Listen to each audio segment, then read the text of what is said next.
Hello there, Aries. Welcome to your weekly tarot reading. First five cards deal with your love life, and the second five cards deal more with your general energy. And based on the way this spread is laid out, it seems like it should be the other way around. But I'll go into the explanation in just a little bit regarding the energy that I'm feeling here.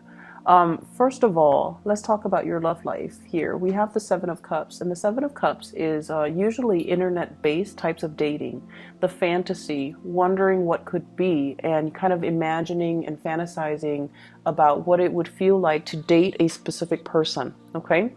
And so the Seven of Cups energy, it's very romantic, it's very ethereal, it's very like contemplative, and it's very speculative. So I feel like many of you are at a point where you're either on social media, on dating websites, on Instagram, looking at pictures, looking at people that you find to be very attractive and wondering about, connections and trying to make connections and trying to reach out to them.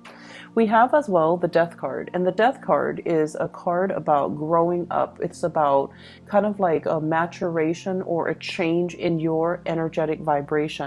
So you're no longer at a point where you're fantasizing. I feel like you're reaching out, you're trying to make things a reality, and there is heavy communication between you and another person. Based on this spread, I feel like very strong Scorpio energy, and for some reason, Scorpio and Aries people are really magnetically drawn to each other.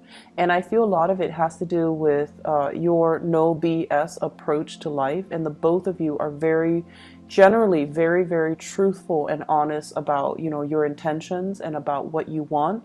And so if you're dealing with a Scorpio, the energy is no longer like, it's not just about texting or fantasizing about the other person. It's about making things a reality and moving forward and meeting up and, overcoming this, either the geographical distance between you and them in order to make the relationship come together.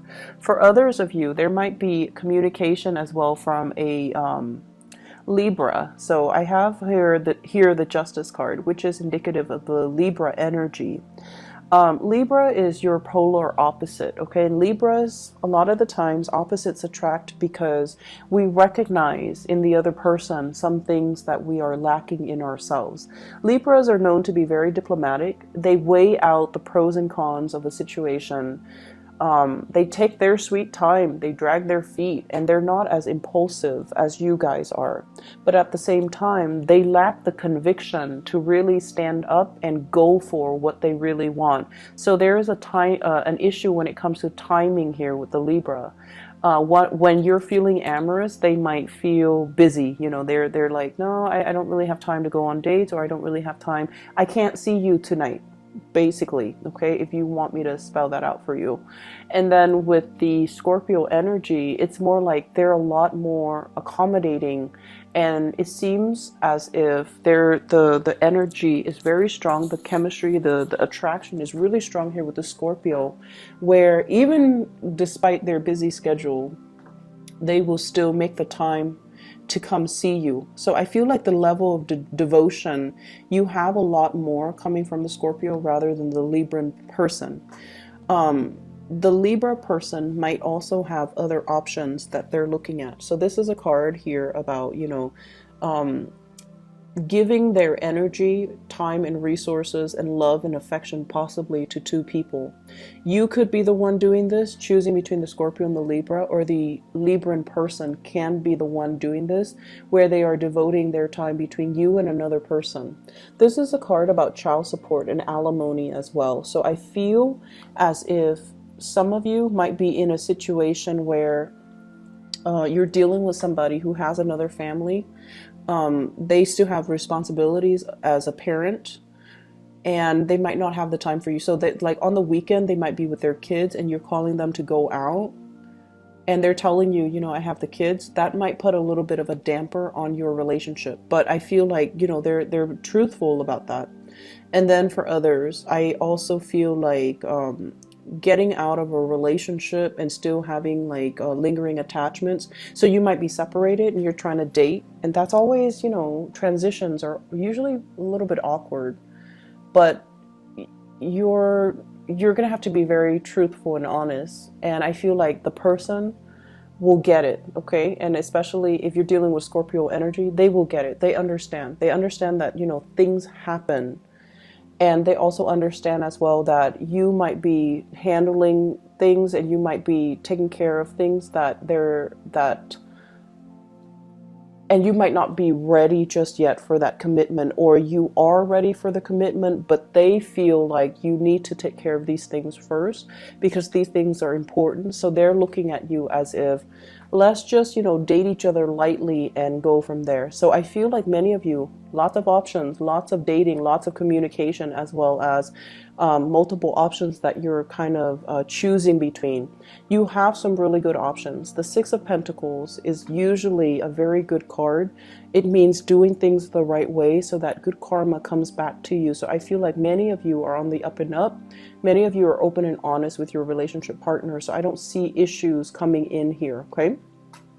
The second portion of your reading here, this deals heavily with other areas of your life, whatever is coming out, okay?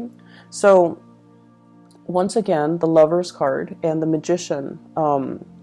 This deals with trying to manifest the right people and the right things and the right jobs in your life.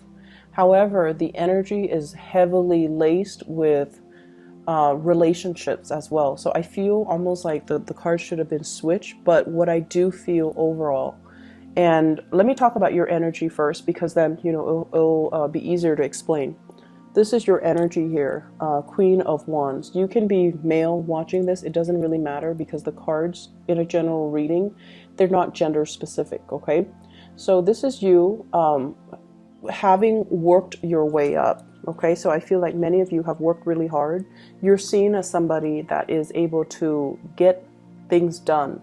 You're seen as somebody who is kind of like, who's a self-starter, who takes initiative, who gets work done, who other people can rely on. You also synthesize knowledge really well.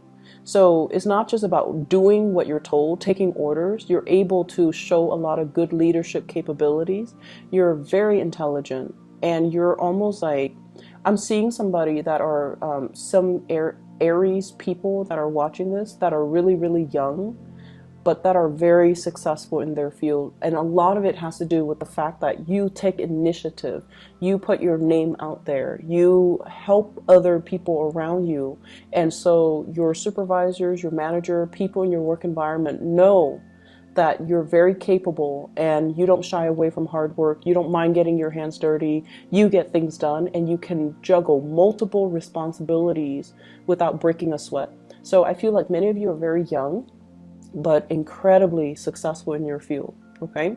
And I'm seeing here with the Magician, this is a big card about going to school, learning, getting the degrees, getting the diploma. And I would never dissuade somebody from going to school. I would never, you know, if anything, I feel like education is one of the best investments that you can do for yourself. So many of you are at a major crossroads right now in your career. If you want to advance in your career with the Lovers, this is like crossroads choices. I feel like for many of you, you've worked your way up, right? Without needing that diploma, without needing that career, and you've made it, and you're at a point where you're very happy. Financially, things are really good for you, and you're managing possibly other people. You're very solid where you are. But in order for you to advance, you might have to go back to school. You might have to get that diploma, you might have to get that certificate, whatever it is, because it gives you credibility.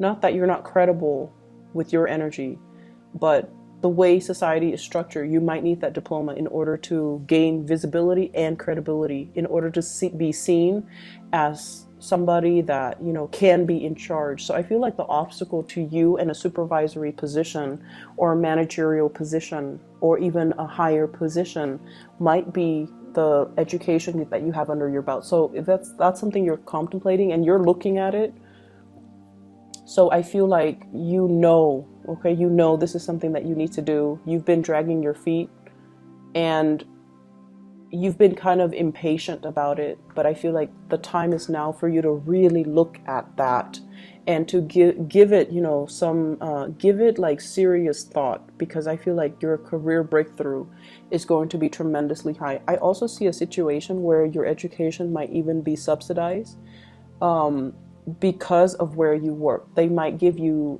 tuition reimbursement. They might subsidize your education so that you don't need to pay an arm and a leg for tuition. So really talk to human resources. Look at into tuition reimbursement and see, because I feel like it's calling out to you. It's calling your name, or it's got your name on it. So if you go for it, you're going to receive financial assistance in the work environment. Okay, so that's just something to think about. Likewise, the first two cards here, we have the Knight of Cups and the Seven of Swords with the Lovers.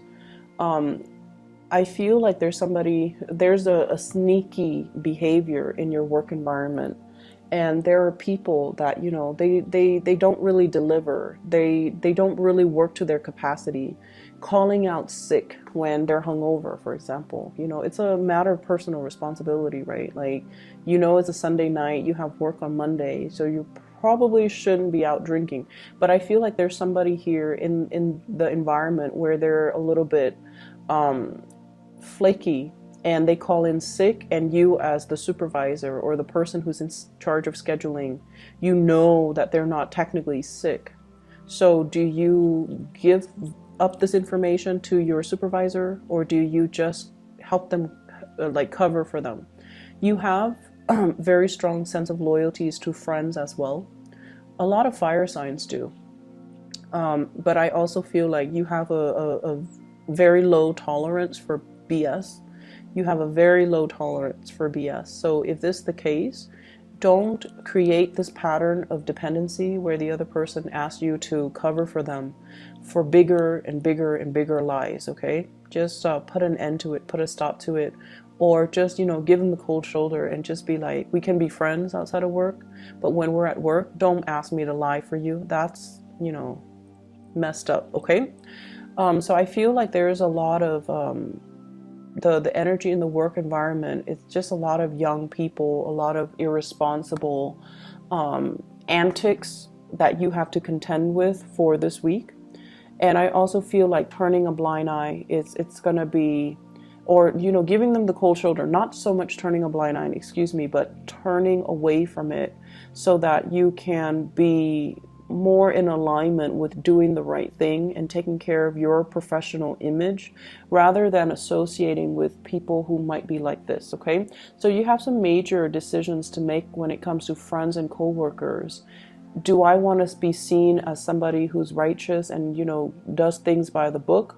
Or do I want to be dragged into this situation where people are being inappropriate at work, or friends are kind of conniving, backstabbing, and lying to each other? So really re-examine your friendships and your relationships for this week, all right? I'm going to leave it at that. I just feel like there's a lot of communication between you and another person long distance, and I feel like there's a big sense of reciprocity, big sense of friendship, big sense of potential. So aim for people that are more in alignment with your own truth and your own values. All right. I hope the reading is helpful, Aries, and I'll talk to you guys soon. Take care. Bye-bye.